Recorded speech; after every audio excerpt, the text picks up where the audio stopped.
Perdagangan internasional. Halo, assalamualaikum warahmatullahi wabarakatuh. Kembali lagi dengan saya, Salsatri Nutia dari kelas 91. Pelajaran kali ini. Pertama, pengertian perdagangan internasional. Perdagangan internasional merupakan proses pertukaran barang dan jasa antara dua negara atau lebih dengan tujuan mendapatkan keuntungan. Berdasarkan kegiatan perdagangan internasional dan perdagangan dalam negeri sebenarnya sama, namun ada beberapa hal yang membuat hal tersebut berbeda, yaitu perdagangan dalam negeri, yakni kegiatannya dilakukan dalam wilayah suatu negara, sedangkan perdagangan internasional melakukan kegiatan dalam wilayah antar negara. Yang kedua, dalam perdagangan dalam negeri biasanya tidak mengeluarkan biaya yang mahal, seperti pada perdagangan internasional.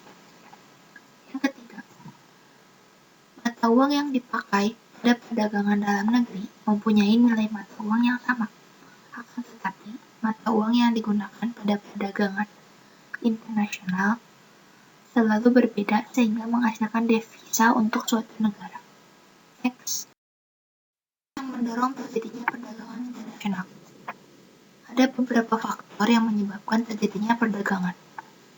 1. Adanya perbedaan sumber daya alam yang dimiliki oleh setiap negara. Di dalam perbedaan sumber daya alam, ada suatu faktor yang disebut faktor absolut. Faktor ini dilihat dari keunggulan masing-masing negara yang bisa menghasilkan atau memproduksi barang dan jasa yang tidak dapat diproduksi oleh negara lain. Kedua, perbedaan tingkat kualitas sumber daya manusia.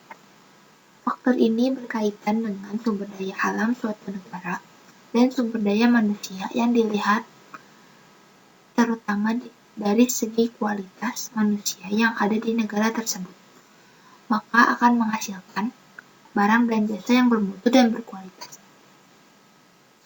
Ketiga, perbedaan ilmu pengetahuan dan teknologi suatu negara yang menguasai ilmu pengetahuan dan teknologi akan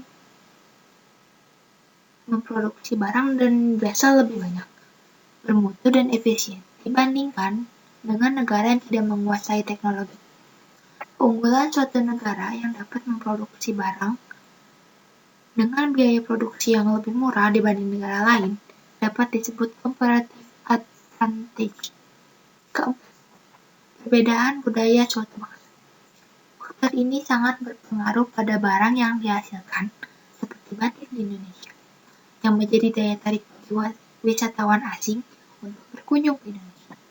Kelima, yang terakhir nih, perbedaan yang lainnya yang mempengaruhi perdagangan internasional yaitu harga barang, upah dan biaya produksi, dan perbedaan selera. Next, slide keempat ya. Perdagangan internasional. Manfaat perdagangan internasional. Setiap perdagangan bertujuan untuk mencari keuntungan. Eits, tapi tahu nggak? Selain mencari keuntungan, ada beberapa manfaat lainnya juga loh. Di antaranya, setiap negara dapat memenuhi barang yang tidak dapat diproduksi di negaranya. Setiap negara dapat meningkatkan hubungan persahabatan antar negara. Yang ketiga, dapat menambah devisa negara. Dan masih banyak lagi yang lain. Dalam perdagangan internasional, di samping manfaat yang dapat diperoleh, terdapat hambatan yang bisa menghalangi atau menghambat perdagangan internasional. Hambatan ini biasanya berkaitan dengan harga barang luar negeri lebih murah dan tidak adanya keseimbangan antara harga barang dan harga jual.